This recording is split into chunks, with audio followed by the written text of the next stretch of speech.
Hello everyone, इस video में हम लोग शुरू करने जा रहे हैं स्फेरिकल मिरर्स। हमने डिस्कस कर लिया प्लेन मिरर्स, उससे पहले कुछ इंट्रोडक्शन था लाइट के बारे में, ऑप्टिक्स क्या चीज़ होती है, लाइट के स्टडी को हम ऑप्टिक्स कहते हैं, वो सारी चीज़ें हम लोगों ने डिस्कस कर ली है। अब हम लोग डिस्कस करेंगे किसके बारे में, स्फेरिकल मिरर्स के बारे में। तो शुरू करते हैं। स्फेरिकल मिरर्स क्या होता है, जैसे प्लेन मिरर के केस में हमने देखा था प्लेन होता है तो ये स्फेरिकल शेप का होगा। कैसा होगा? स्फेरिकल शेप का। जैसे मैं मान लूँ, हम तो स्फीयर बना नहीं सकते, मैं बना क्या सकता हूँ, स्फीयर सर्कल ही बना सकते हैं यहाँ पे, लेकिन आपको ये एज्यूम करना है कि ये क्या है, स्फीयर 3 डायमेंशनल है। क्या बोलिए? 3 डायमेंशनल है। तो मैं ये कह रहा हूँ जो स्फीयर है ये, इस स्फीयर की अगर हम बात करें तो ये स्फीयर मान लेते हैं कि ये ग्लास का बना हुआ है। किसका बना हुआ है? ग्लास का। ये तो क्लियर है कि जो पॉलिश्ड सरफेस होता है, हाईली पॉलिश्ड सरफेस, वो बिहेव करता है किसके जैसा? मिरर के जैसा। हमारा इससे पहले वाला जो मिरर था उनके सारे नॉर्मल्स पैरेलल थे, उनके सारे नॉर्मल्स पैरेलल थे, मतलब वो प्लेन मिरर था। लेकिन इनके सारे नॉर्मल्स का क्या होगा वो देखिए। पहले स्फीयर को समझते हैं। स्फीयर को अगर हम समझें, स्फीयर का अगर हम रेडियस ड्रॉ करें, क्या ड्रॉ करें? रेडियस। मान लेते हैं यहाँ से लेकर यहीं तक हमें लेना है। ये जो हम छांटेंगे अलग, इसको बोलते हैं स्फीयर का एक टुकड़ा होगा। स्फीयर का क्या होगा? टुकड़ा।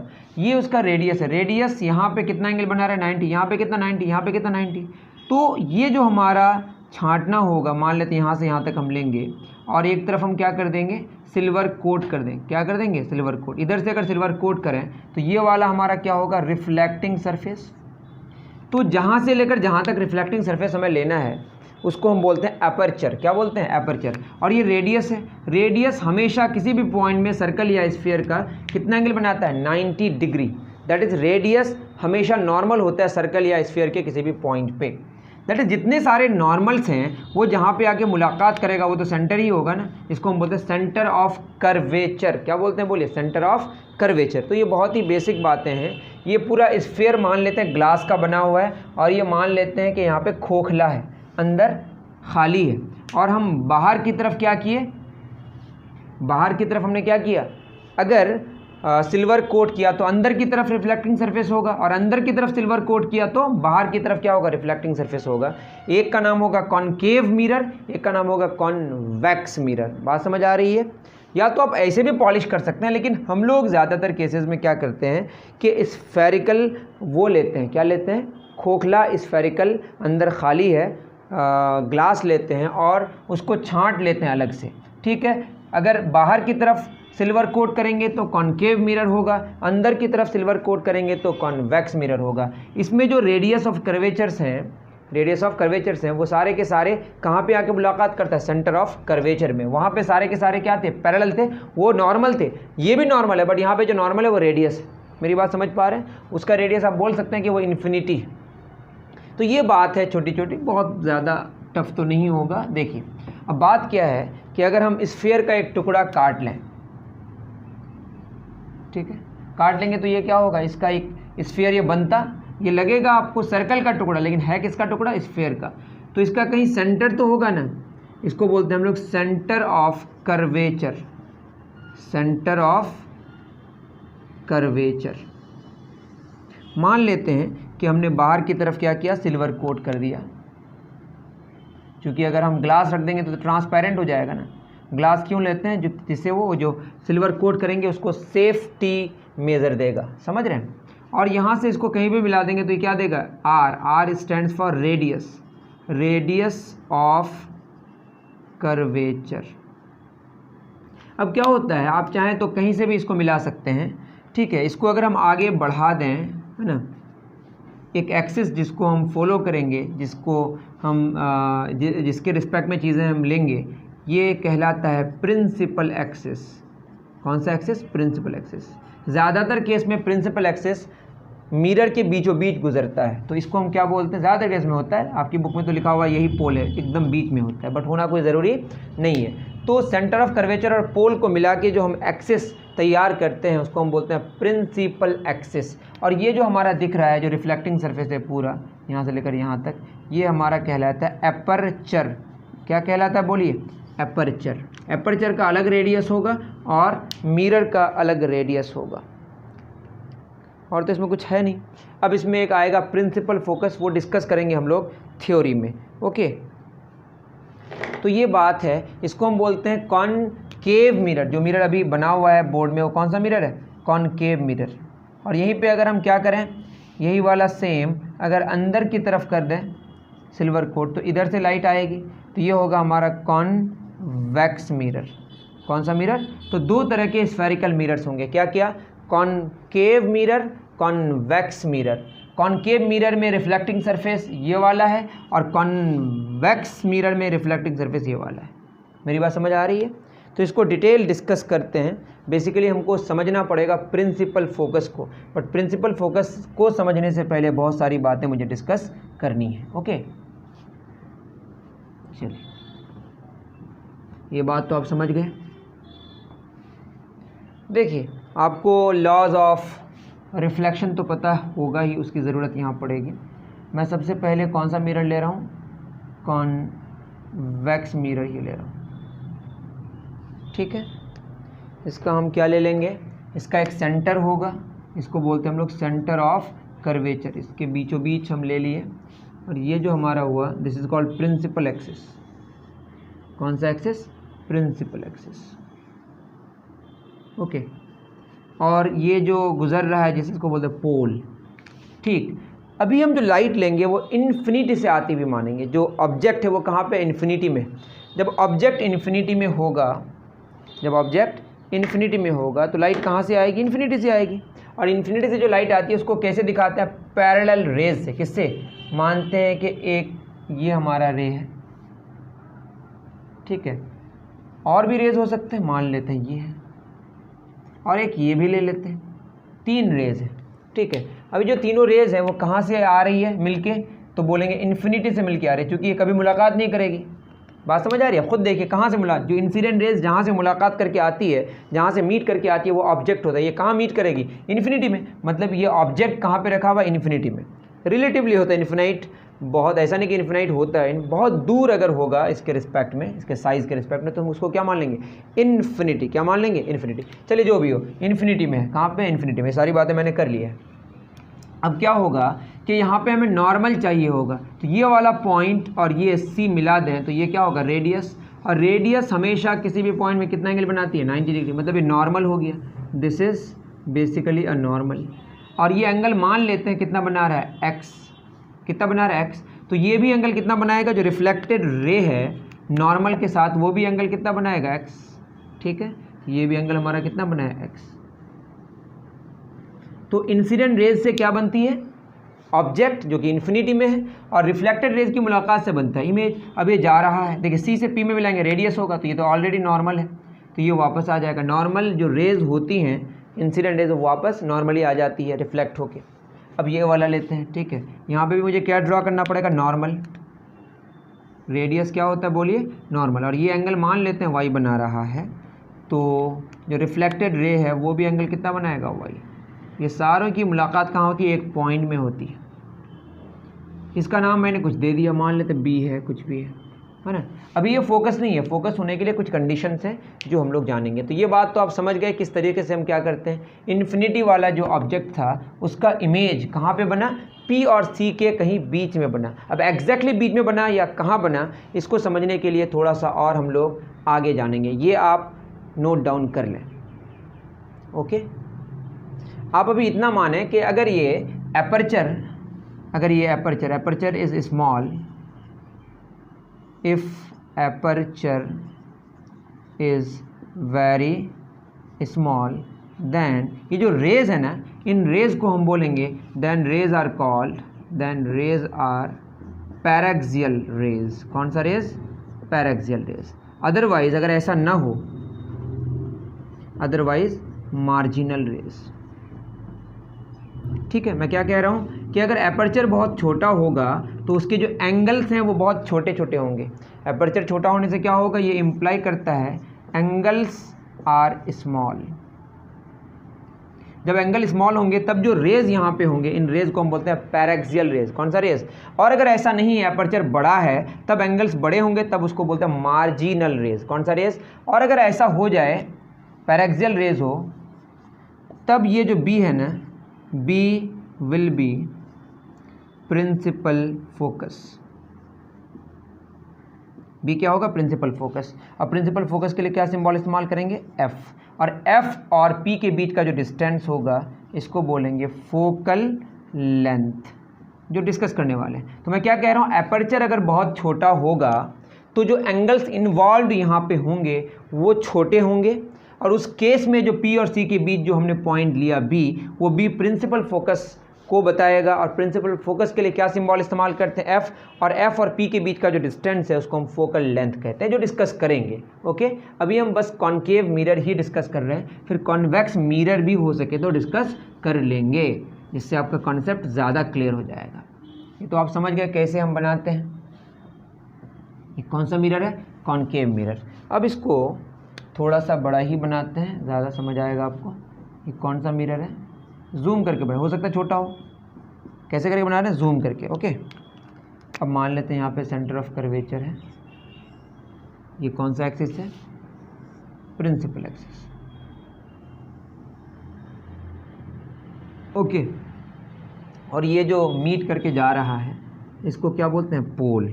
P और C के बीच का डिस्टेंस क्या? रेडियस। पर ये सारी बातें हो चुकी हैं। अब मान लेते हैं कि हमारा जो एक रे है वो किससे आ रहा है? सेंटर ऑफ कर्वेचर होते हुए आ रहा है। तो ये जो आएगा ये तो नॉर्मल ही है ना, तो नॉर्मली क्या हो जाएगा? वापस हो जाएगा। दूसरा रे हम क्या ले रहे हैं? इसके बस पैरेलल। अभी पैरेलल अगर नहीं दिखे तो कोई बात नहीं, आप इसको अच्छे से बनाने की कोशिश करें। मैं दिखा दिया इन्फिनिटी है, मतलब कैसा है? पैरेलल है। ओके, अब यहाँ पे मुझे ड्रॉ क्या करना पड़ेगा? नॉर्मल। तो कर लेते हैं नॉर्मल ड्रॉ। नॉर्मल मतलब रेडियस, रेडियस ही हमारा क्या होता है? नॉर्मल। और आप बेहतर बना सकते हैं स्केल रूलर का इस्तेमाल करके। यहाँ पे एंगल हम मान लेते हैं कि ये x है, या कुछ और भी मान सकते हैं, ठीक है। तो ये रिफ्लेक्ट होके किधर आएगी? नॉर्मल बीच में रहेगा, ऐसे आएगा। ये भी एंगल क्या होगा? हमारा x होगा। रिफ्लेक्ट करके यहाँ पे आई और दोनों की मुलाकात यहाँ पे हुई, इसका नाम हमने B दे दिया। अभी ये A मान लेते हैं। ओके, अब दोनों की जहाँ पे मुलाकात हुई वही ना इमेज बनेगा। दैट इज इमेज यहाँ पे पॉइंट साइज का बनेगा। इन्फिनिटी में अगर ऑब्जेक्ट है तो इमेज कहाँ बनेगा? P और C के बीच। अब एग्जैक्टली बीच में बनेगा या क्या बनेगा वो डिस्कस करने जा रहे हैं। ये x है तो ये x है, लेकिन हम y लिख रहे हैं अभी, ठीक है। तो ये तो क्लियर है कि x और y बराबर होगा। क्यों? ये actually law of reflection, reflection का एक लॉ ये कहता है कि एंगल ऑफ रिफ्लेक्शन और एंगल ऑफ इंसिडेंस दोनों आपस में बराबर होते हैं। इसमें कोई शक की बात नहीं है। ये x और इसको हम z मान लेते हैं, तो x और z भी तो आपस में बराबर होगा। क्यों? Alternate interior angles, alternate interior angles. Okay, कौन सा एंगल्स? Alternate interior angle. अब खुद सोचिए कि जब x y के बराबर है, x z के बराबर है, तो क्या क्या बराबर हो जाएगा? y और z आपस में बराबर हो जाएगा। दैट इज़ ये दोनों आपस में बराबर हैं। अब हम लोग क्या करेंगे, इसमें कुछ और बातें करेंगे। B से AC पर एक नॉर्मल ड्रॉ करेंगे। क्या ड्रॉ किया हमने? B से AC पर एक नॉर्मल ड्रॉ किया। इसको हम मान लेते हैं M पॉइंट। कौन सा पॉइंट है? M point. अब देखिए दो ट्रायंगल्स हैं हमारे पास। एक ट्रायंगल है ट्रायंगल ABM, दूसरा ट्रायंगल CBM। इसमें देखेंगे तो y और z बराबर है, y और z बराबर है, ये तो हमारा ऑलरेडी है। उसके बाद BMA, angle BMA is equal to angle BMC। क्यों? चूँकि नॉर्मल है, कंस्ट्रक्शन से हमने ऐसा किया। और BM तो कॉमन है ना, BM और BM क्या है हमारा? कॉमन साइड्स है। अगर दो एंगल्स और एक साइड इक्वल हो तो ये इम्प्लाई करता है कि जो ट्रायंगल्स हैं वो कॉन्ग्रुएंट है। ट्रायंगल ABM कॉन्ग्रुएंट है ट्रायंगल CBM का। किससे? एंगल साइड कॉन्ग्रुएंसी से। किससे? एंगल साइड कॉन्ग्रुएंसी से। इतनी बात समझ आ गई? जब ऐसा होगा तो CM और AM बराबर होगा। CM is equal to AM। क्यों? इसको हम बोलते हैं CPCT, corresponding parts of congruent triangles. Okay, corresponding parts of congruent triangles. तो हमारा ये मिल गया, ये हमारा 90 डिग्री है। हमको क्या चाहिए? हमको चाहिए BC चाहिए। क्या चाहिए? BC। तो अगर हम बात करें, इतनी बात आप नोट डाउन कर लें, तो CM और AM हमारा बराबर हो गया। ओके, कोई बात नहीं। और CM और AM की अगर बात करें, AM प्लस CM ये किसके बराबर है, AC के बराबर है, और AC हमारा रेडियस है, AM को हम मान लेते हैं D, तो CM भी क्या होगा D, और AC रेडियस ऑफ कर्वेचर है, तो 2D is equal to R, तो D हो जाएगा हमारा R/2। ओके, इतना आप नोट डाउन करें, फिर आगे बढ़ेंगे। ओके, नोट कर लिए। तो इसके बाद हम लोग क्या करेंगे, इतनी बात मुझे लगता है आपको समझ आ गई होगी। ओके, उतार लीजिए।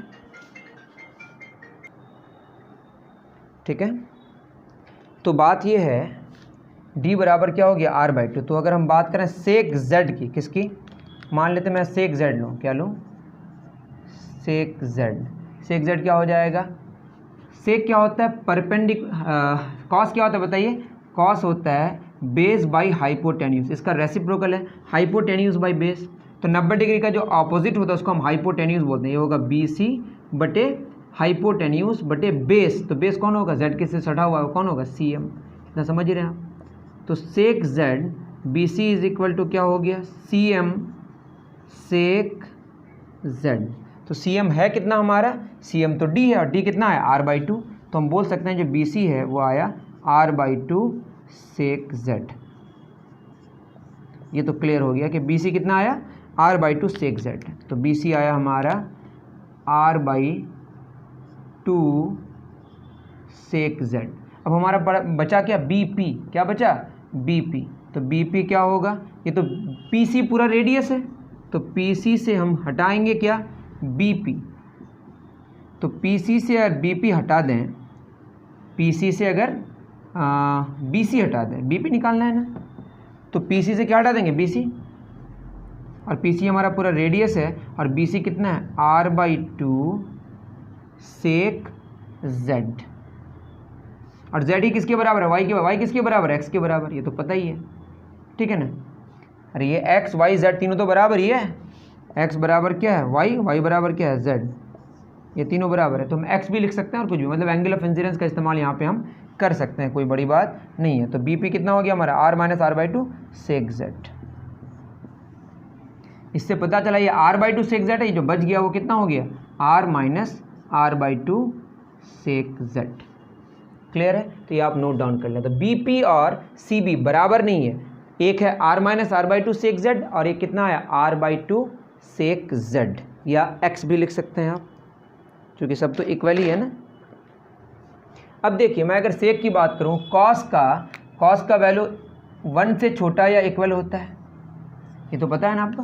कॉस का जो वैल्यू है, बेस कभी हाइपोटेन्यूज, देखिए बेस हाइपोटेन्यूज से छोटा होगा या बराबर होगा, तो base by hypotenuse less than equal to 1। But बराबर होने के लिए क्या होना पड़ेगा, एक एंगल को 0 डिग्री होना पड़ेगा, समझ रहे हैं ना। अरे कॉस थीटा क्या होता है, मैं अगर यहाँ पे लिखूँ थीटा, है ना, कॉस थीटा क्या हो जाएगा, ये कॉस थीटा हो जाएगा, ये बेस और ये hypotenuse, cos theta base by hypotenuse. तो थीटा छोटा करते जाएंगे तो बेस और हाइपोटेन्यूज नज़दीक आते जाएगा, थीटा जब 0 डिग्री हो जाएगा तब B और H मिल जाएगा, और B/H क्या हो जाएगा 1। लेकिन इसके लिए x को भी यहाँ x 0 होना पड़ेगा, जब x 0 होगा तभी y 0 होगा, जब y 0 होगा तभी z 0 होगा। तो ऐसा पॉसिबल तो है नहीं ना, 0 के नज़दीक हो सकता है, 0 हो नहीं सकता है। तो यहाँ पर हम जानते हैं कि कॉस का वैल्यू क्या होगा, 1 से छोटा होगा। तो सेक का वैल्यू क्या हो जाएगा, सेक की अगर बात कर लें, सेक क्या होता है, H/B, बता ही दे रहा हूँ। सेक क्या होगा बोलिए, H/B। तो H क्या होगा, B से बड़ा होगा, दैट इज H और B का जो रेशियो 1 से बड़ा होगा, मतलब सेक का वैल्यू 1 से बड़ा होगा। तो आप याद रख लें, सेक का वैल्यू 1 से बड़ा होता है। बराबर कब होगा, जब H और B इक्वल हो जाए। इक्वल कब होगा, जब X Y Z 0 हो जाएगा, जो कि पॉसिबल नहीं है। ठीक है, टेंड्स टू 0 बोलेंगे हम लोग। तो बात क्या है कि अगर हम Z का वैल्यू या X का वैल्यू, X ही बोलते हैं हम, X या Z छोटा करें, समझ रहे हैं, X और Z का वैल्यू हम क्या कर रहे हैं, कम कर रहे हैं, छोटा छोटा करते जा रहे हैं, और भी छोटा किए। ठीक है, और भी हम X का वैल्यू क्या किया, X या Z का वैल्यू छोटा करते गए, बहुत छोटा कर दिए। तो बहुत छोटा करेंगे तो साथ साथ में क्या करें होगा, एपर्चर छोटा होते जाएगा, एपर्चर छोटा होते जाएगा। जब एपर्चर छोटा होगा, मतलब एपर्चर छोटा होगा तो एंगल्स जो यहाँ पे इन्वॉल्व है, जो इंसिडेंट एंगल है, वो छोटा होते जाएगा। जब वो छोटा होगा तो ये इम्प्लाई करता है कि सेक का जो वैल्यू है, सेक X या सेक, यहाँ पे Z है ना, Z के प्लेस में हम X भी लिख सकते हैं, चलिए Z ही लिखते हैं। सेक Z क्या होगा, टेंड्स टू 0 होगा, I am sorry, tends to, हाँ sec Z, Z tends to क्या हो जाएगा 0, जेड या एक्स टेंस टू क्या होगा, जेड हो या एक्स, ये दोनों ही किसके नज़दीक हो, 0 के नज़दीक। और सेक 0 का वैल्यू अप्रॉक्सीमेट, सेक 0 का वैल्यू तो 1 होता है, लेकिन अगर एंगल 0 के नज़दीक होते जाएगा तो सेक का वैल्यू किसके नज़दीक होते जाएगा, 1 के नज़दीक। समझ रहे हैं, मतलब ये कह रहे हैं हम कि हमारा ये थीटा है, ये बेस है, ये हाइपोटेन्यूज बाई बेस। जब ये थीटा छोटा होते जाएगा तो हाइपोटेन्यूज और बेस नज़दीक आते जाएगा, जब नज़दीक बहुत ज़्यादा हो जाएगा तो एच और बी लगभग इक्वल हो जाएगा, तो सेक का वैल्यू 1 हो जाएगा। तो सेक जेड टेंड्स टू क्या हो जाएगा 1। इतनी बात समझ पा रहे हैं। मैं क्या कह रहा हूँ, जो एंगल को हम छोटा कर रहे हैं, या आप ये कहें कि अपर्चर छोटा कर रहे हैं, तो अपर्चर छोटा करेंगे तो एंगल छोटा होगा, और जब एंगल छोटा होगा तो एक्स और जेड जो एंगल्स हैं वो 0 के नज़दीक होगा। जब वो एंगल 0 के नज़दीक होगा, सेक का वैल्यू भी क्या होगा, 1 के नज़दीक होते जाएगा। ठीक है, जब ऐसा होगा तो क्या होगा, ये फॉर्मूला आप उतार लीजिए। ठीक है, उसके बाद आप इसके बाद यहाँ पे लिखें।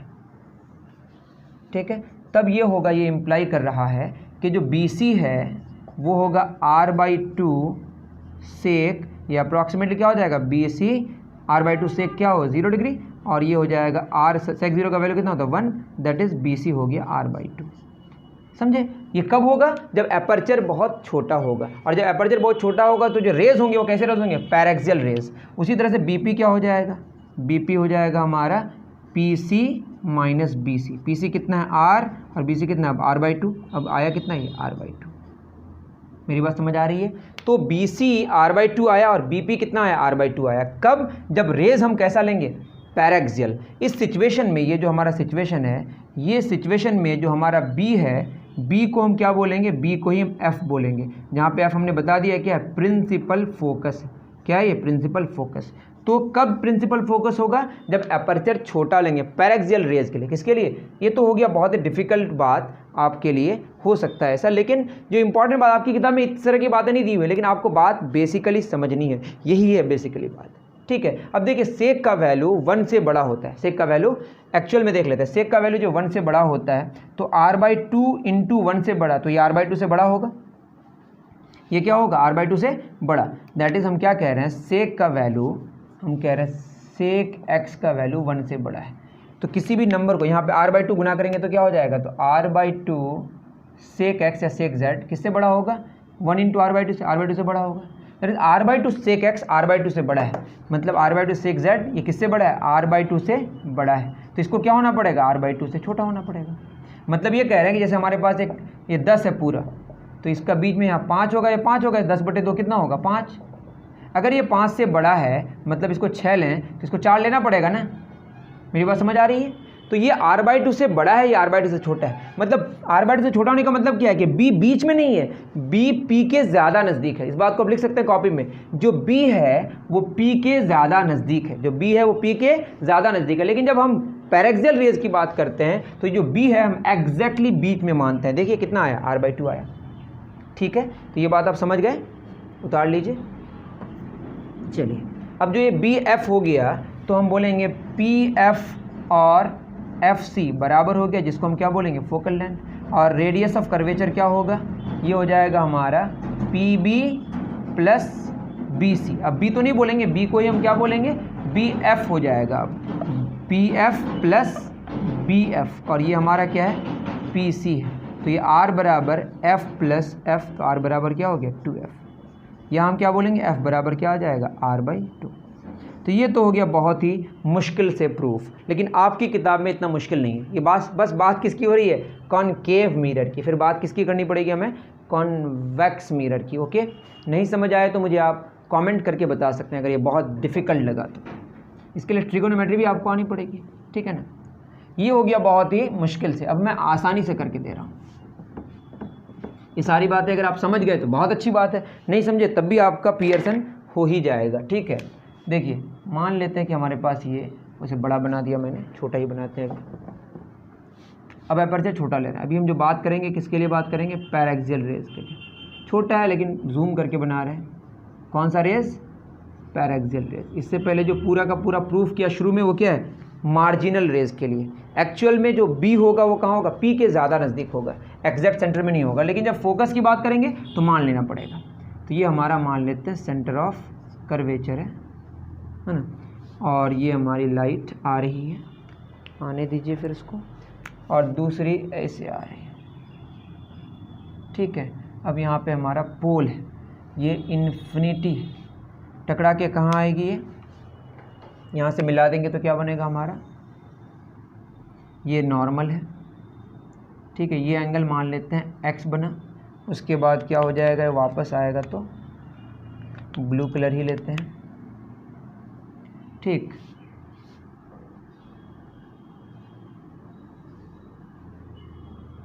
और ये नॉर्मल है तो नॉर्मली आया, नॉर्मली वापस हो गया। मान लेते हैं कि हमारा y है, ठीक। और इसको हम z मान लिए जो माने थे, इसको हम a मान लेते हैं, इसको तो f मानना ही पड़ेगा अब, क्योंकि पैरेक्सियल रेज की बात कर रहे हैं। अब बताइए x और y बराबर है, x और y बराबर, इसमें कोई शक की बात नहीं है। क्यों? Law of reflection. x और z बराबर है, क्यों? किसकी वजह से? ये हमारा अल्टरनेट इंटीरियर एंगल्स, ये इम्प्लाई कर रहा है कि y और z बराबर होगा। जब y और z बराबर होगा तो जो ट्रायंगल है कौन सा, CFA, इस आइसोसेलेस ट्रायंगल होगा, तो y का जो ऑपोजिट है वो CF होगा और z का जो ऑपोजिट है वो कौन है, AF होगा। CF और AF बराबर होगा, क्यों? Isosceles triangle. कौन सा ट्रायंगल? Isosceles triangle. और देखिए AC और PC बराबर है, क्यों? AC और PC इसलिए बराबर है क्योंकि दोनों रेडियस है, रेडियस हमेशा आपस में इक्वल होता है। लेकिन AF और PF बराबर नहीं है, लेकिन चूंकि अपर्चर बहुत छोटा है, इतना क्लोज है कि PF और AF बराबर है लगभग में, AF और PF बराबर नहीं है, लगभग बराबर है, अप्रॉक्स। क्यों ले रहे हैं? चूंकि अपर्चर छोटा है। क्यों ले रहे हैं बोलिए? चूंकि अपर्चर छोटा है तो ऐसा ले सकते हैं। अपर्चर छोटा क्यों है? क्योंकि हमको लेना कैसा रेज है, पैरेक्सियल रेज। तो प्रिंसिपल फोकस को डिफाइन करने के लिए हमको पैरेक्सियल रेज ही लेना पड़ता है। तो AF PF के बराबर है और CF AF के बराबर है। देखिए PF AF CF के बराबर है और AF PF के भी बराबर है, तो ये इम्प्लाई कर रहा है कि AF जब CF के बराबर है, AF PF के बराबर है, तो CF और PF बराबर होगा, CF और PF बराबर होगा। तो CF और PF आपस में बराबर हो गए। जब CF और PF आपस में बराबर हो गए, लेकिन अप्रॉक्सीमेटली बात हो रही है, क्योंकि बात किसकी हो रही है, मार्जिनल रेज की नहीं, किसकी बात हो रही है, पैरेक्सियल रेज की। तो CF और PF बराबर हो गए, इसी को हम क्या बोलते हैं, फोकल लेंथ। सिंपल। अब हमारा क्या हो जाएगा, CF प्लस PF, यही किसके बराबर है, PC के बराबर है। CF हमारा F है, PF भी F है, ये हो गया R, F प्लस F क्या, 2F बराबर R, या F बराबर R/2। तो प्रूफ हो गया। ये हो गया रिलेशन किस किस के बीच, फोकल लेंथ और रेडियस ऑफ कर्वेचर्स के बीच। कर्वेचर किसके बीच, फोकल लेंथ और रेडियस ऑफ कर्वेचर के बीच। रेडियस फोकल लेंथ का डबल होता है या फोकल लेंथ रेडियस का आधा होता है। तो जो प्रिंसिपल फोकस की बात हो गई, तो मैं अब थोड़ा सा कॉन्वेक्स मिरर भी सिर्फ आपको रे डायग्राम्स बना दूं, उसके बाद उसके कैलकुलेशंस आप खुद कर सकते हैं अगर हो सके तो। ये हमारा कौन सा मिरर है, कॉन्वेक्स मिरर। तो इसका सेंटर ऑफ कर्वेचर इस पार होगा, ये सेंटर ऑफ कर्वेचर है। ये हमारा क्या है, पोल। अब इसकी जो लाइट की रेज आएंगी वो किधर से आएगी, पीछे से। ये आएगा, है ना, ध्यान से देखिए, ठीक है। उसके बाद ये जब आएगा इधर से, तो ये चूँकि नॉर्मल है, यही ना C से P मिलाएंगे तो ये हमारा रेडियस होगा, इस पार एंगल 90 बनाएगा, तो ये वापस हो जाएगा ऐसे ही। अब मान लो दूसरा रे हमने यहाँ पे लिया, ठीक है। अब यहाँ पे नॉर्मल ड्रॉ करना है तो हमको क्या करना पड़ेगा, यहीं पे एक C से मिला देना पड़ेगा। अब इस पार तो नहीं है ना, इधर लेके जाना है। ये नॉर्मल हो गया, this is basically a normal. ये एंगल हमारा X है, तो ये नॉर्मल बीच में रहेगा तो रिफ्लेक्ट होकर किधर, इधर भागेगा। ये हमारा क्या हो गया, रिफ्लेक्टेड रे। उसी तरीके से तीसरा अगर हम ऐसे लें तो यहाँ पे हमको क्या ड्रॉ करना पड़ेगा, नॉर्मल। नॉर्मल के लिए किससे मिलाना पड़ेगा, C से। सेम बातें हैं, ठीक है। ये हमारा नॉर्मल, ये मान लेते हैं एंगल Y बना रहा है, ये X होगा, ठीक है। तो ये भी हमारा Y बनेगा, इधर से गुजरेगा, ठीक। अब ये तीनों जो रिफ्लेक्टेड रेज हैं, इंसिडेंट रेज कहाँ से आ रही है, इन्फिनिटी से, ठीक। अब ये रिफ्लेक्ट हो गया, एक इधर जा रहा है, एक इधर जा रहा है और एक इधर जा रहा है, डाइवर्ज कर रहा है। इस पार तो मुलाकात करने का कोई सिचुएशन नहीं बना, मतलब रियल पार्ट में मुलाकात नहीं करेगा। उसमें कैसे, रियल पार्ट में मुलाकात कर रहा है कॉनकेव मिरर में, बट इसमें ऐसा होने का चांस नहीं है। तो हमें लगेगा कहीं से आ रहा है, कहाँ से लगेगा, पीछे कहीं मिलता हुआ लगेगा।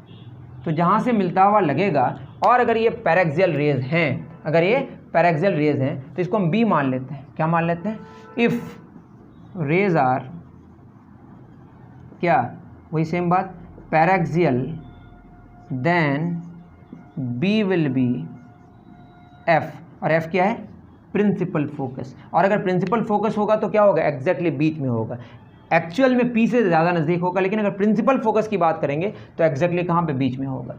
तो ये एक कहानी है किसकी। अब इसके भी आप कैलकुलेशंस कर सकते हैं, आपकी मर्ज़ी है, मैं इन कैलकुलेशंस में नहीं पढ़ रहा हूँ। इसमें भी सेम लॉ, मतलब सेम जो फार्मूला है, आर बराबर 2f या एफ बराबर r/2 आएगा, आर बराबर 2f या एफ बराबर r/2। लेकिन इसका जो फोकस है वो किधर हुआ, बिहाइंड द मिरर। उसका फोकस क्या था, in front of the mirror. वो रियल में था और ये वर्चुअल में। ये सारे डिफरेंशिएशंस, ये सारे डिफरेंसेस आप अपनी कॉपी में लिख सकते हैं, खुद आप अपने आप से डिस्कस कर सकते हैं। उम्मीद करता हूँ कि जो प्रिंसिपल फोकस का फंडा है वो बहुत ही बेहतर तरीके से आपका क्लियर हुआ होगा, और आपका अगर सच माने में, सही माने में क्लियर हुआ है तो आप कमेंट करके ज़रूर बताएं, मुझे खुशी होती है इस बात से। मिलते हैं फिर नेक्स्ट वीडियो में। Thank you very much.